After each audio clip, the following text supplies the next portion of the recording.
마가복음 5장 35절부터 43절 함께 읽었습니다. 야이로의 딸이 죽을 위기에 빠졌을 때 야이로는 예수님께 나와 자신의 딸을 고쳐달라고 요청합니다. 그런데 그 순간 12의 혈루증 앓던 여인이 예수님께 고침받는 사건이 발생했죠. 근데 이 여인이 고침받고 이 상황들이 진행될 때 회당장의 집에서 사람들이 찾아옵니다. 당신의 딸이 죽었다. 그 소식을 전해주기 위해서죠. 오늘 이 두 사건은요, 연결되어 있습니다. 앞부분은 절망적인 상황에 있는 여인을 고쳐주는 그런 장면이라면, 이제 이어지는 회당장 야이로의 딸의 그 죽음을 부활의 사건으로 바꿔주시는 예수님. 이것은 죽음이라는 더 극단적인 절망 상황에 놓여 있는 여자아이를 구해내시는 그런 사건이라고 볼 수 있죠.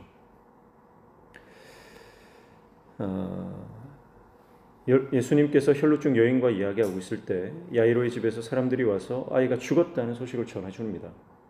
그들은 모든 것이 이제 끝났다라는 말을 전해주는 거죠. 그러면서 더 이상 예수님을 귀찮게 하지 말라고 이야기합니다. 그들의 눈에는 상황이 종료되었습니다. 더 이상 할 수 있는 게 없다고 생각하는 것이죠.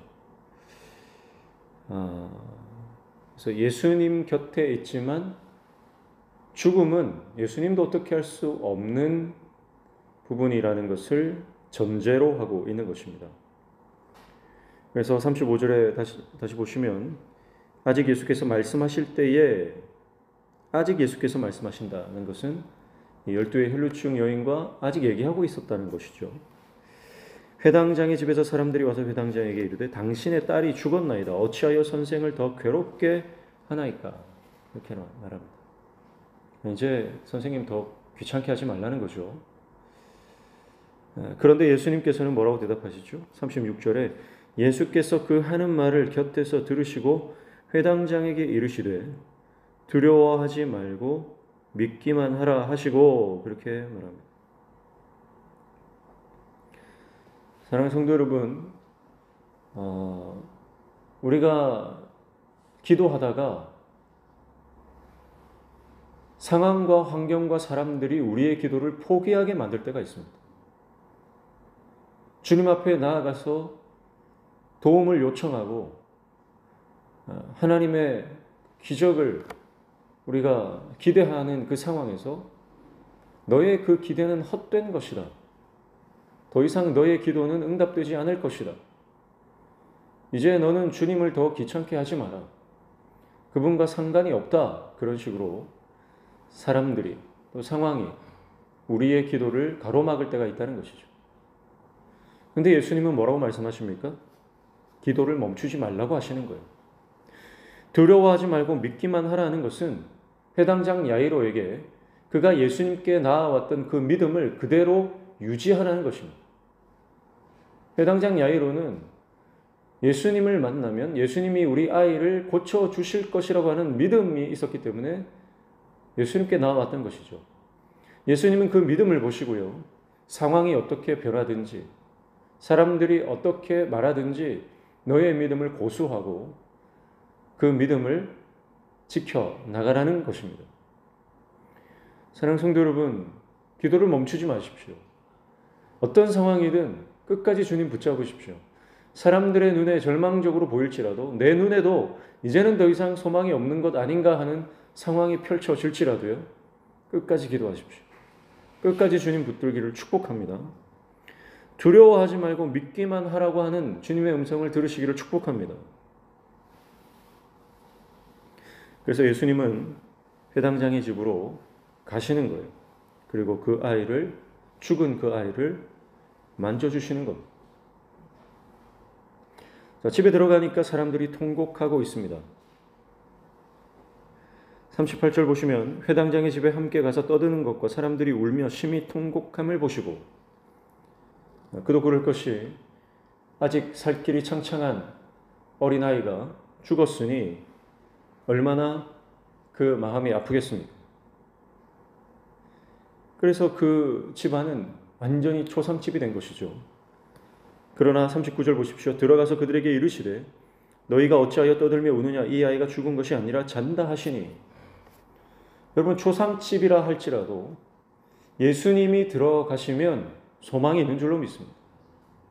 예수님이 가시면 초상집이 잔치집이 되는 거예요. 예수님이 들어가시면 절망이 희망이 되는 줄로 믿습니다. 예수님이 들어가시면 죽음이라고 하는 극단적인 상황이 아이가 잠들어 있는 상황으로 새롭게 해석되어지는 것입니다. 그러니까 여러분, 우리가 기도를 포기하지 말아야 되는 것은 내가 기도를 포기해야 될 것 같은 상황이라도 주님이 계시면 절대 포기할 상황이 아니라는 거예요. 아이가 죽은 것이 아니라 잔다. 이것은 놀라운 선포입니다. 너무나 이것은 우리가 바라보는 시야와 시각과 완전히 다른 방향으로 주님이 보시는 거죠. 큰 산이 우리 앞에 놓여 있을지라도요, 주님이 위에서 내려다 보시면 사실은 별 차이 없는 거죠. 우리가 비행기를 타고 하늘 높이 올라가면 밑에 우리가 그렇게 치열하게 살아왔던 우리가 밟고 살던 그 땅이요, 그냥 평평하게 보이는 겁니다. 아무리 높게 보였던 빌딩이나 산도요, 위에서 내려다 보면 사실 별거 아니죠. 하나님이 보시는 것과 우리가 보는 것은 천지 차이입니다. 하나님이 해석하는 것과 우리가 해석하는 것은요, 완전히 180도 다를 수 있다는 거예요. 우리는 죽음이라고 생각합니다. 우리는 절망이라고 생각합니다. 우리는 끝났다고 생각합니다. 그러나 주님이 볼 때는 여전히 희망이 있고, 주님이 보실 때는 여전히 소망이 있고, 주님이 보실 때는 문제도 아니다. 죽음이 아니라 잔다. 그러나 사람들의 반응은 비웃음이었죠. 40절 보십시오. 그들이 비웃더라. 여러분, 이것이 인간의 본성입니다. 자연인의 본성이죠. 우리는 우리의 상식과 우리의 기준으로 생각하고 판단합니다. 주님이 말씀하셔도 그게 내 기준에 부합하지 않고 내가 지금까지 살아왔던 경험이나 상식이나 내 고집에 들어맞지 않는다면 그것이 믿음의 반응이 나오는 것이 아니라 이 자연인의 반응이 나온다는 거예요. 비웃는 겁니다. 그러나 저는 이 회당장 야이로는요, 예수님의 이 말씀을 믿었다고 생각합니다. 예수님의 이 말씀을 비웃지 않고 예수님의 이 어쩌면 허무맹랑한 이 말씀을 야이로의 아버지는, 그 야이로는, 이 딸아이의 아버지인 야이로는 그 말씀을 붙잡았다. 저는 그렇게 믿습니다. 왜냐하면 유일한 소망이 예수님이기 때문입니다. 지금 다른 사람들은 이 작은 아이가 죽은 것에 대해서 포기하고 말았지만, 그러나 아버지는 포기하지 않는 거예요. 아버지만큼은 포기하지 않는 겁니다. 그게 아버지 아닙니까? 그리고 그의 믿음은 결국 열매로 나타납니다. 예수님은 모든